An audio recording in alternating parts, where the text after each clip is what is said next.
세상은 변했습니다. 아니, 정확히면 안전이라는 환상이 깨졌습니다. 수년 동안 바다를 떠돌며 국제사회의 제재를 비웃던 그림자 함대들이 이제는 거대한 덫에 걸려들고 있으며, 이는 우리 삶에 직결된 에너지 질서의 붕괴를 의미합니다. 러시아는 오랫동안 믿어왔습니다. 자신들의 유령선들이 절대 잡히지 않을 것이라고 말입니다. 하지만 대서양 한복판에서 벌어진 미국의 전격적인 납포 작전은 그 오만이 얼마나 치명적인 독이 될 수 있는지 전 세계에 똑똑히 보여준 사례가 되었습니다. 이것은 단순히 배 한 척의 문제가 아닙니다. 권력의 대이동입니다. 기존의 국제 질서가 송두리째 흔들리고 있는 지금, 당신이 가진 지식과 상식이 여전히 과거의 데이터에 머물러 있다면 그것은 곧 당신의 자산과 생존을 위협하는 가장 큰 위험 요소가 될 것입니다. 지금 이 순간 크렘린궁에서는 분노 섞인 비명이 터져나오고 있습니다. 트럼프의 냉혹한 결단이 시작되었습니다. 미국의 압도적인 무력과 실행력 앞에서 러시아가 쌓아올린 가짜 권위는 처참하게 짓밟혔고, 그들이 자랑하던 무적의 함대는 파도 앞에서 종이배처럼 무기력했습니다. 왜 러시아 군함들은 눈앞에서 자기들의 배가 결박당하는데도 침묵할 수밖에 없었을까요? 그들이 가진 무기는 장식이었을까요?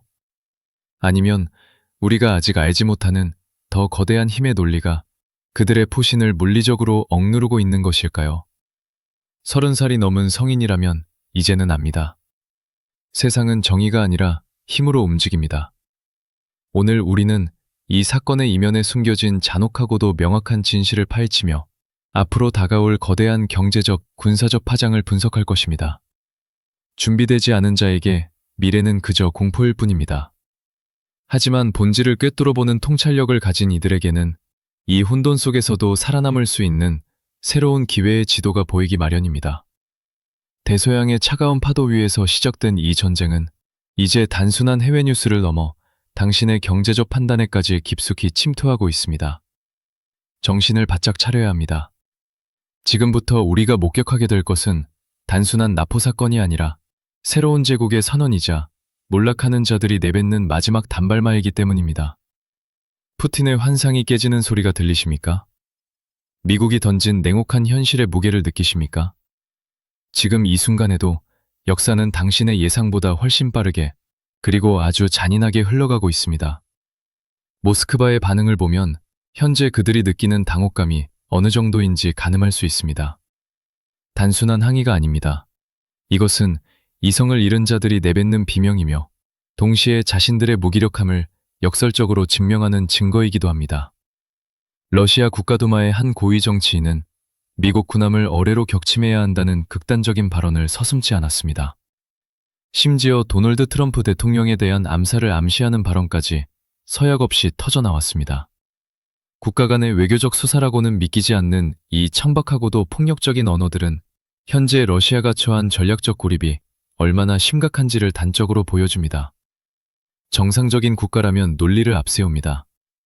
하지만 그들은 공포를 앞세웁니다. 과거라면 이런 위협이 어느 정도 통했을지 모르지만 지금의 미국, 그리고 전 세계를 상대로는 오히려 역효과를 불러일으키고 있을 뿐입니다. 우리는 여기서 본질적인 질문을 던져야 합니다. 왜 그들은 이토록 분노하는가?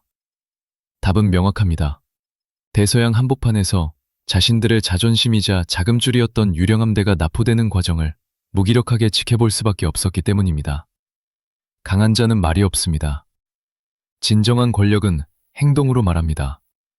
미국이 국제법과 연방법을 근거로 냉정하게 선박을 장악할 때 러시아 군함들은 그저 근처에서 먼 바다만 바라보고 있었습니다. 어뢰를 쏘겠다는 호기 어린 외침 뒤에는 사실 거대한 두려움이 숨어 있습니다. 실제로 미국 군함을 건드린다는 것이 무엇을 의미하는지 그들 스스로가 가장 잘 알고 있기 때문입니다. 미국 유권자들의 표심이라는 영민을 건드리는 순간, 그것은 단순한 분쟁을 넘어 체제의 존립을 건 전면전으로 번질 수 있다는 사실을 모스크바의 엘리트들이 모를 리 없습니다. 내부에서도 자주 섞인 목소리가 나옵니다.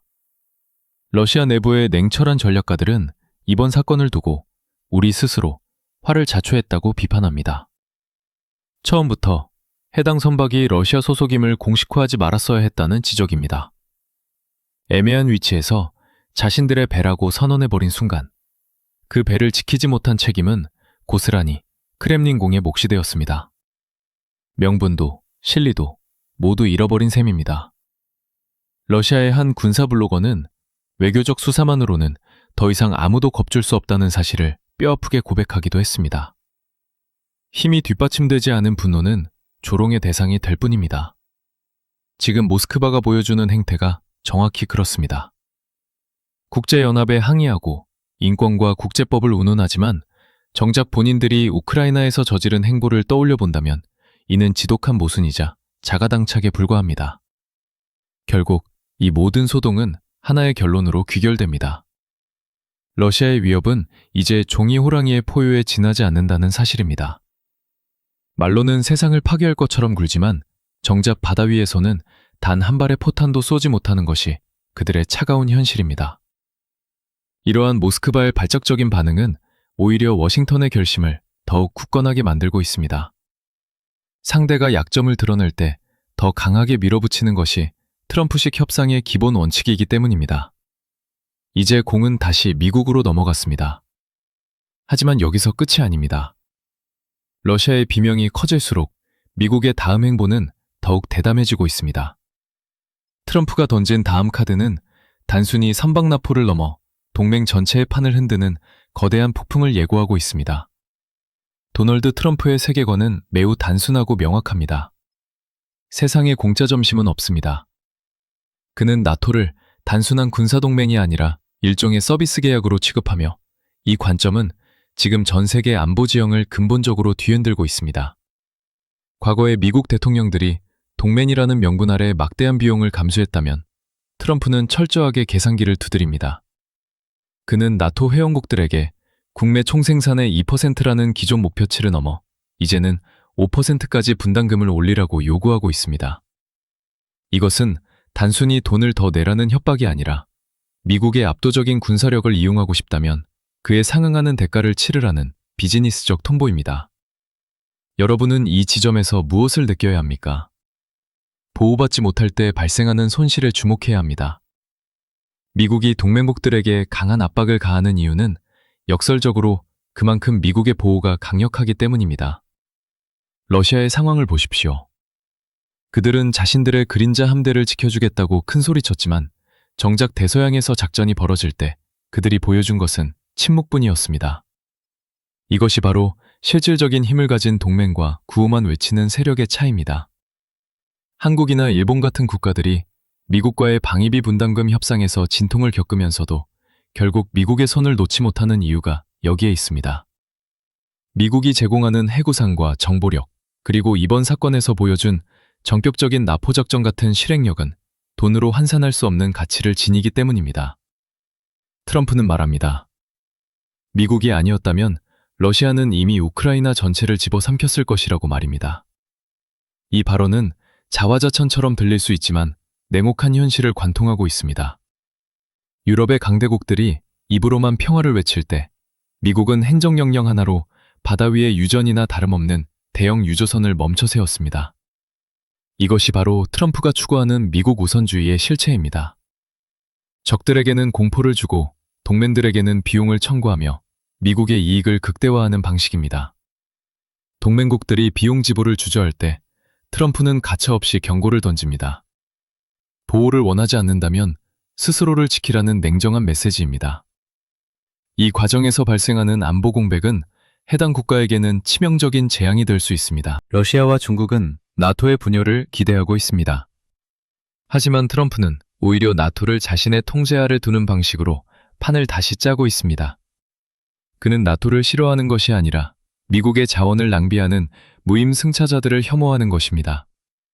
결국 지금의 국제정세는 미국이라는 거대한 보험사에 얼마의 보험료를 낼 것인가를 결정하는 게임으로 변질되었습니다. 보험료가 아까워 계약을 해지하는 순간 대서양에서 납포된 유령선처럼 누구의 보호도 받지 못한 채 약탈당할 수 있다는 공포가 전 세계를 지배하고 있습니다. 이 냉혹한 서사 속에서 한 가지 분명한 사실이 드러납니다. 미국은 이제 더 이상 도덕적 우위나 민주주의 수호라는 모호한 가치로 움직이지 않습니다. 오직 실질적인 이익과 힘의 논리만이 유일한 언어가 되었습니다. 그런데 여기서 우리가 놓치지 말아야 할 점이 있습니다. 트럼프가 동맹국들에게 비용을 청구하는 사이 바다 너머에서는 또 다른 은밀하고도 위험한 연극이 펼쳐지고 있었습니다. 가짜 국기를 달고 미군을 조롱하려 했던 그 유령선이 어떻게 처참한 최후를 맞이했는지 그 구체적인 내막을 들여다봐야 합니다. 바다 위의 정적은 오래가지 않았습니다. 비원을 마리나라로 세탁하려던 시도는 애당초 실패할 수밖에 없는 연극이었습니다. 이란에서 출발해 베네수엘라로 향하던 이 거대한 유조선은 자신들의 함적을 지우기 위해 바다 위에서 수차례 이름을 바꾸고 위치 신호를 차단하는 극단적인 선택을 감행했지만 워싱턴의 감시망은 그보다 훨씬 촘촘했습니다. 이들은 이미 2024년부터 미국의 블랙리스트에 올라 있었습니다. 테러 조직을 지원하고 금지된 원유를 운송한다는 혐의는 꼬리표처럼 이 배를 따라다녔습니다. 미국 연방법원이 체포영장을 발부한 순간 이 배는 대양 어디에도 숨을 곳이 없는 사냥감이 된 셈입니다. 추격전은 북대서양의 거친 파도 속에서 전개되었습니다. 미 해안경비대가 거리를 좁혀오자 선박 내부에서는 공포에 질린 결정들이 내려졌습니다. 가장 먼저 한 일은 선박 자동 식별장치인 AIS를 끄는 것이었습니다. 레이더에서 사라지면 안전할 것이라는 안일한 생각은 현대 군사위성의 성능을 무시한 처사였습니다. 그 다음 벌어진 일은 실소마저 자아내게 합니다. 선원들은 갑판에 서둘러 러시아 국기를 그려넣기 시작했습니다. 배의 이름을 급히 마리나라로 고쳐 쓰고 자신들이 마치 러시아의 보호를 받는 정당한 선박인 것처럼 위장하려 한 것입니다. 이것은 국제법의 허점을 노린 어설픈 위장술이자 강대국의 권위를 빌려 위기를 모면하려는 비겁한 술책에 불과했습니다. 하지만 미국은 속지 않았습니다. 페인트 냄새도 채 가시지 않은 가짜 국기는 미군의 정밀 정찰 장비 앞에서 아무런 힘을 발휘하지 못했습니다. 오히려 이러한 조잡한 위장 시도는 해당 선박이 불법적인 활동을 하고 있다는 확신만을 심어주는 결정적 증거가 되었습니다. 우리는 여기서 이들의 심리 상태를 읽어야 합니다. 왜 하필 러시아 국기였을까요? 그것은 러시아가 미국에 대항할 수 있는 유일한 방패라고 믿었기 때문입니다. 하지만 현실은 냉혹했습니다. 국기를 그려놓는다고 해서 범죄 혐의가 사라지는 것도 아니며 미국의 법적 집행력이 멈추는 것도 아닙니다. 작전이 시작되자 미 해안경비대는 경고사격도 필요 없다는 듯 거침없이 접근했습니다. 러시아 군함 3척이 인근에서 이 과정을 지켜보고 있었다는 점이 이번 사건의 가장 상징적인 대목입니다. 그들은 자신들의 국기가 그려진 배가 미군에 의해 장악당하는 모습을 실시간으로 관찰하면서도 아무런 행동을 하지 못했습니다. 이것은 러시아가 전 세계에 내보낸 무언의 한복선언과 다름없습니다. 말로는 우방을 지키고 미국의 패권에 맞서겠다고 호언장담하지만 실제 상황이 닥치면 자신들의 안위만을 챙기는 비정함이 드러난 것입니다. 마리나라호에 타고 있던 선원들은 자신들을 구하러 올 줄 알았던 러시아 군함들이 멀어지는 모습을 보며 어떤 생각을 했을까요? 성숙한 시각으로 본다면 이것은 단순한 납포가 아닙니다. 그림자 함대라는 이름 뒤에 숨어 세계 경제 질서를 교란하던 세력들에게 던지는 강력한 경고장입니다. 가짜 이름을 붙이고 다른 나라의 옷을 입는다고 해서 본질이 변하지는 않습니다. 이 사건을 통해 우리는 한 가지 중요한 교훈을 얻습니다. 위기의 순간에 당신을 지켜주는 것은 어설픈 변장이나 말뿐인 동맹이 아니라 실질적인 힘과 정당한 법적 근거라는 사실입니다. 러시아가 연출한 이 조잡한 연극은 결국 대서양의 차가운 물속으로 침몰해버렸습니다. 그런데 여기서 의문이 생깁니다. 단순히 배가 느려서 잡힌 것일까요? 아니면 미군이 우리가 상상하는 것 이상의 압도적인 전술적 우위를 점하고 있었기 때문일까요? 이제 우리는 왜 러시아 함대가 그토록 무기력하게 뒷걸음질 쳤는지 그 구체적인 기술적 군사적 이유를 파헤쳐 보아야 합니다. Bắt đầu thực thi mục chưa? Thanh bại xong, giải mã sự im lặng của Hải quân Nga. Mục tiêu, Dục băm tử. Chiến lược, phân tích sự chênh lệch về công nghệ và tâm lý chiến. Giải mã lý do tại sao một lực lượng quân sự hùng hậu lại chấp nhận đứng nhìn đồng minh bị bắt giữ ngay trước mắt. 바다 위에서 함포는 침묵했습니다. 무전기는 차갑게 식어 있었습니다. 미국 해양경비대가 헬기를 띄우고 특수부대를 강습시키는 그 긴박한 순간에도 러시아 군함 세척은 마치 연극을 관람하는 관객처럼 그 광경을 지켜볼 수밖에 없었습니다. 이것은 단순한 우연이 아닙니다. 철저하게 계산된 힘의 차이가 만든 결과입니다. 러시아가 자랑하는 함대들이 왜 단 한 발의 경고 사격조차 하지 못했는지 우리는 그 이면의 기술적 진실과 전략적 공포를 들여다봐야 합니다. 미국 해양경비대의 함정들은 단순한 순찰선이 아닙니다. 이들은 이지스 전투체계와 연동된 고성능 레이더를 갖추고 있으며 보이지 않는 곳에서 미 해군의 압도적인 전력과 실시간으로 데이터를 공유합니다. 반면 당시 마리나라를 호위하던 러시아 군함들은 9세대 레이더 체계에 의존하고 있었으며 미군이 타격 지점을 고정하고 조준을 시작했을 때 그들의 경보 시스템은 이미 절망적인 비명을 지르고 있었을 것입니다. 상대를 조준하는 것과 실제로 방아쇠를 당기는 것은 전혀 다른 차원의 문제입니다. 러시아 지휘관들은 알고 있었습니다. 자신들이 미군을 향해 포신을 돌리는 순간 그것은 단순한 선박 구출 작전이 아니라 러시아 본토의 안보를 담보로 한 전면전의 시작이 될 것임을 말입니다. 작전의 정밀함 또한 러시아를 압도했습니다. 유조선처럼 거대한 선박을 바다 위에서 장악하는 것은 극도로 정교한 기술이 필요합니다. 시속 18km라는 느린 속도로 이동하는 배라 할지라도 헬기에서 대원을 하강시키는 과정은 하강기류와 선박의 불규칙한 움직임으로 인해 자칫 대형 사고로 이어질 수 있는 위험한 작업입니다. 미군은 이 모든 변수를 완벽하게 통제했습니다. 그들이 보여준 신속하고 정확한 강습은 러시아 함대에게 무력 시위 그 이상의 공포를 심어주었습니다.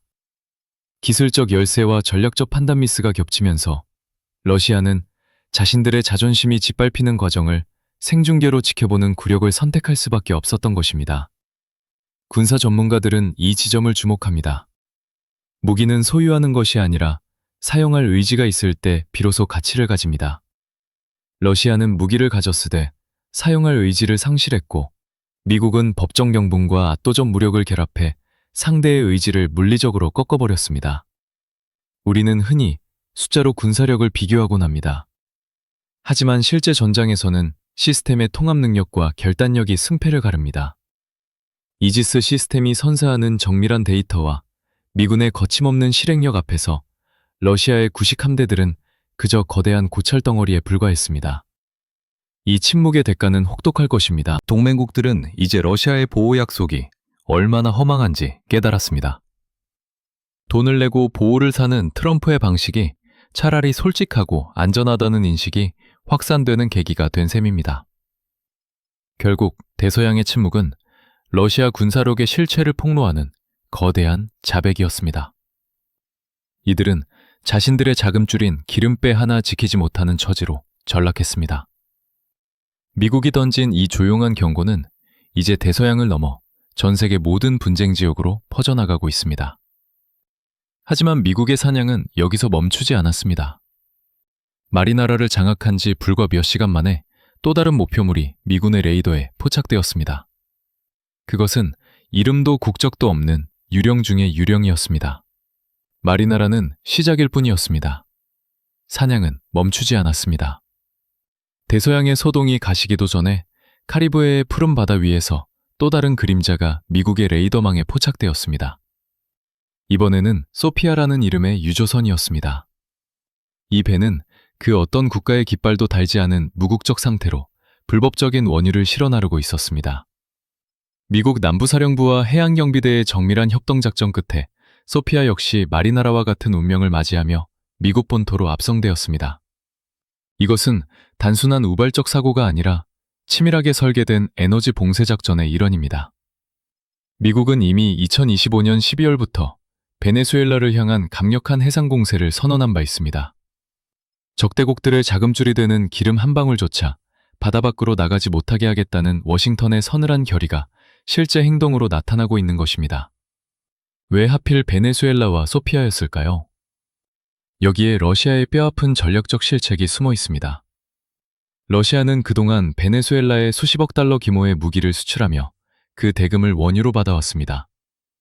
소피아 같은 유령선들은 사실상 러시아의 전쟁 자금을 세탁하고 공급하는 핵심 혈관 역할을 해온 셈입니다. 혈관이 잘리면 몸은 마비되기 마련입니다. 미국은 지금 러시아의 전쟁 수행 능력을 근본적으로 거세하고 있습니다. 총칼을 앞세운 전면전보다 더 무서운 것은 바로 이러한 경제적 질식작전입니다. 기름을 팔아 무기를 사고 그 무기를 휘둘러 이익을 챙기던 순환구조가 미국의 압도적인 압박에 의해 무너지고 있습니다. 성숙한 시각을 가진 분석가라면 이 지점에서 단순한 뉴스 이상의 흐름을 읽어야 합니다. 이것은 에너지 패권의 완전한 재편입니다. 과거에는 산유국들이 목소리를 높였다면 이제는 그 기름이 이동하는 길목을 장악한 자가 진정한 권력을 가집니다. 미국은 자신들의 해군력을 바탕으로 전 세계 바닷길의 검문소 역할을 자처하며 러시아와 그 우방국들의 숨통을 조이고 있습니다. 소피아의 나포는 그림자 함대에게 던지는 마지막 경고장입니다. 숨을 곳은 없으며 도망칠 곳도 존재하지 않습니다. 국제법의 허점을 악용하고 국적을 세탁하며 법망을 피하던 시대는 이제 종말을 고하고 있습니다. 미국의 법 집행력은 이제 대서양을 넘어 카리브해 그리고 전 세계 모든 전략적 해역으로 무한히 확장되고 있습니다. 러시아는 분노하지만 현실적으로 할 수 있는 일은 아무것도 없습니다. 자신들의 자산이 눈앞에서 몰수당하는 것을 지켜보며 그저 공허한 성명서나 발표하는 것이 그들이 할 수 있는 전부입니다. 이러한 무력감은 곧 내부의 동요로 이어질 것이며 이는 곧 체제의 균열을 가속화하는 결정적인 기폭제가 될 것입니다. 에너지 전쟁은 이제 새로운 국면으로 접어들었습니다. 물리적인 충돌보다 더 잔인한 법적, 경제적 압박이 상대를 서서히 무너뜨리고 있습니다. 미국이 그리는 거대한 체스판 위에서 러시아는 점차 테러가 없는 구석으로 몰리고 있는 형국입니다. 하지만 이 작전의 진짜 무서움은 단순히 배를 잡는 것에 있지 않습니다. 납포된 배에 타고 있던 사람들, 그리고 그들이 마주하게 될 냉혹한 법의 심판은 또 다른 차원의 공포를 예고합니다. 이제 우리는 대서양 한복판에서 체포된 이들이 어떤 법적 소용돌이에 휘말리게 되었는지 그 잔혹한 뒷이야기를 확인해야 합니다. 동북아시아의 바다도 예외는 아닙니다. 파도는 이제 부산과 도쿄로 향합니다. 대서양에서 벌어진 미국의 단호한 법 집행은 이제 우리와 가장 가까운 부산항과 일본의 주요 항만들에게 피할 수 없는 선택을 강요하고 있으며 이는 단순한 안보 문제를 넘어 거대한 경제적 생존의 문제가 되었습니다. 대한민국의 물류 심장부인 부산항에서는 최근 소리 없는 전쟁이 벌어지고 있습니다. 그림자 함대의 활동이 감지되자마자 한국의 해양수산부와 관계기관들은 선박 검색 수위를 유례없는 수준으로 높였으며 이는 미국의 세컨더리 보이콧이라는 치명적인 위협으로부터 국내 해운사들을 보호하기 위한 고육지책입니다. 특히 지난 3개월 동안 부산항을 거점으로 활동하던 정체불명의 선박들에 대한 전수조사가 시행되면서 러시아와의 비공식적인 거래를 시도하던 세력들은 급격히 위축되었습니다. 돈의 흐름은 공포에 민감합니다. 시스템은 거짓말을 하지 않습니다. 한 번이라도 제재 명단에 오른 선박과 접촉하거나 그들의 불법 운송을 도왔다는 기록이 남는 순간 해당 기업은 달러 결제망에서 영구적으로 퇴출당하며 이는 곧 글로벌 시장에서의 사형 선고와 다름없음을 부산과 도쿄의 해운 거물들은 누구보다 잘 알고 있습니다. 일본의 도쿄항 역시 마찬가지입니다. 검문은 더욱 정교해졌습니다. 과거에는 서류상의 국적만 확인했다면 이제는 인공지능과 위성 데이터를 동원해 해당 선박의 지난 수년간의 항적과 실소유주를 낱낱이 파헤치는 투명성 강화 작업이 진행되고 있으며 이 과정에서 정체가 불분명한 유령선들은 갈 곳을 잃고 바다 위를 떠돌고 있습니다. 일본 정부는 미국의 대러시아 압박에 발맞추어 자국 항만에 입항하는 모든 선박에 대해 국제 표준보다 훨씬 엄격한 잣대를 들이대며 위험 요소를 사전에 제거하고 있습니다. 30살 이상의 성숙한 시각으로 이 현상을 본다면 우리는 한 가지 잔혹한 진실을 마주하게 됩니다. 중립지대는 사라졌습니다. 미국이 주도하는 이 거대한 그물망에서 벗어나 경제적 번영을 누릴 수 있는 방법은 더 이상 존재하지 않으며 러시아나 이란의 편에 서서 편법을 도모하는 것은 자신의 목에 스스로 밧줄을 거는 행위와 같습니다. 아시아의 주요 항만들이 이토록 민감하게 반응하는 것은 결국 미국의 실행력이 단순히 대서양에 머물지 않고 전 지구적인 법적 의무를 완성했음을 의미합니다. 한국과 일본의 항만들이 보여주는 이러한 긴장감은 전 세계 물류지도의 중심축이 어디에 있는지를 명확히 보여줍니다. 러시아의 에너지가 아무리 매력적이라 할지라도 시스템 전체를 붕괴시킬 위험을 감수할 만큼 가치 있는 것은 아닙니다. 결국 실질적인 이익을 쫓는 기업가들과 국가들은 미국의 냉혹한 규칙에 순응하는 쪽을 선택하고 있으며 이는 러시아의 고립을 더욱 심화시키는 결과를 낳고 있습니다. 우리는 이제 깨달아야 합니다. 평화는 힘의 균형이 아니라 힘의 우위에서 나옵니다. 부산항의 컨테이너들이 막힘없이 움직일 수 있는 이유는 그 뒤에 미국의 압도적인 해군력과 법적 집행력이 버티고 있기 때문이며 이를 부정하는 자들은 곧 다가올 거대한 혼란의 첫 번째 희생자가 될 것입니다. 하지만 이 모든 경제적 제재와 항만 통제보다 더 근원적인 공포가 존재합니다. 그것은 바로 명령이 떨어졌을 때 망설임 없이 방아쇠를 당기는 훈련된 인간들이 보내는 경고입니다. 이제 우리는 이 모든 사건의 종지부를 찍을 한 군인의 서늘한 육성 속으로 들어가 보려 합니다. 데이비드 벨라비아의 목소리는 낮지만 서늘했습니다. 그는 펜타곤의 연단에 서서 전 세계를 향해 타협 없는 진실을 선포했습니다. 미국을 향한 위협은 결코 장들지 않으며 이란과 러시아 그리고 중국과 북한이 우리의 일거수일투족을 감시하고 있다는 사실을 우리는 이미 알고 있습니다. 우리의 군대는 텔레비전 토크쇼가 아닙니다. 우리는 당신의 외모나 투표 성향 혹은 당신이 누구를 사랑하는지에 관심이 없습니다. 우리는 오직 단 하나의 목적을 위해 훈련된 정교하고 치명적인 살인기계이며 이 기계가 작동하기 시작했을 때 당신이 할 수 있는 일은 아무것도 없다는 것이 그가 던진 핵심 메시지입니다. 이것은 단순히 군임의 자부심을 드러내는 발언이 아닙니다. 실제로 작동하는 권력의 본질을 설명하는 것입니다. 대서양에서 러시아의 유령선을 납포할 때 미군이 보여준 그 냉혹한 효율성은 바로 이러한 정신적 토대 위에서 만들어진 결과물입니다. 전쟁을 원하지 않지만 전쟁을 두려워하지도 않는다는 말은 강자만이 할 수 있는 가장 잔인한 평화의 선언입니다. 만약 당신이 미국을 상대로 전쟁을 선택한다면 신의 이름을 걸고 맹세컨대 다른 누군가가 당신의 아이들을 대신 키우게 될 것이라는 벨라비아의 경고는 지금 모스크바의 지도자들이 반드시 가슴에 새겨야 할 문장입니다. 우리는 지금 단순한 군사분쟁의 시대를 지나 힘의 논리가 모든 법과 외교를 압도하는 시대로 진입했습니다. 푸틴이 핵무기를 거론하며 위협하고 러시아의 정치인들이 어뢰를 쏘겠다고 호언장담하지만 정작 바다 위에서 그들이 보여준 것은 뒷걸음질 뿐이었습니다. 진정한 공포는 비명에서 나오지 않습니다. 침묵 속에서 다가오는 압도적인 기술력과 실행력에서 나옵니다. 러시아와 중국이 나토를 두려워하지 않는 이유는 그 조직이 가진 복잡한 정치적 절차 때문이지만 그들이 미국이라는 국가 자체를 두려워하고 존중하는 이유는 미국이 가진 독자적인 행동력 때문입니다. 이제 결론을 내려야 할 시간입니다. 우리는 두 가지 현실 중 하나를 선택해야 합니다. 몰락하는 권력이 내뱉는 공허한 위협에 매몰될 것인가, 아니면 냉혹하지만 엄연히 존재하는 힘의 질서를 인정하고 그 안에서 생존의 길을 찾을 것인가의 문제입니다. 러시아의 그림자 함대는 이제 빛 아래로 끌려 나왔습니다. 그들이 세탁하려던 기름은 몰수되었고 그들이 지키려던 자존심은 파도 속으로 사라졌습니다.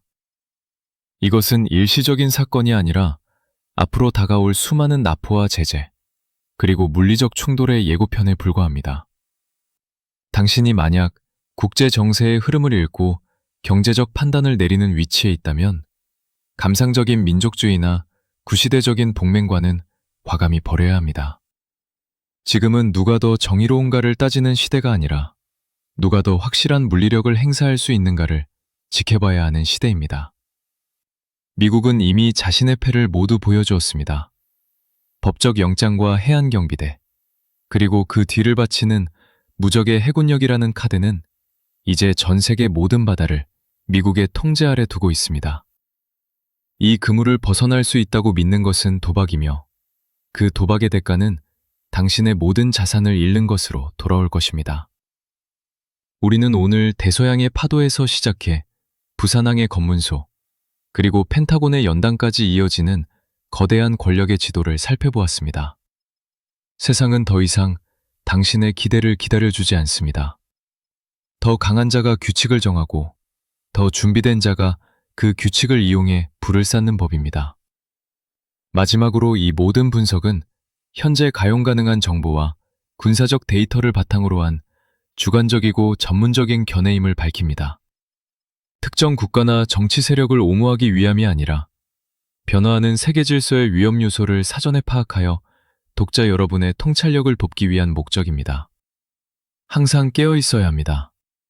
보이지 않는 곳에서 움직이는 권력의 흐름을 놓치는 순간, 당신은 이미 전쟁에서 패배한 것이나 다름없습니다.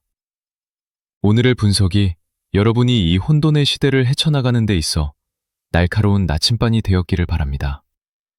질문의 답은 정해져 있지 않습니다. 하지만 행동의 결과는 언제나 명확합니다. 다음번 바다 위에서 또 다른 유령선이 멈춰 섰을 때 우리는 그것이 누구의 승리인지 이미 알고 있을 것입니다.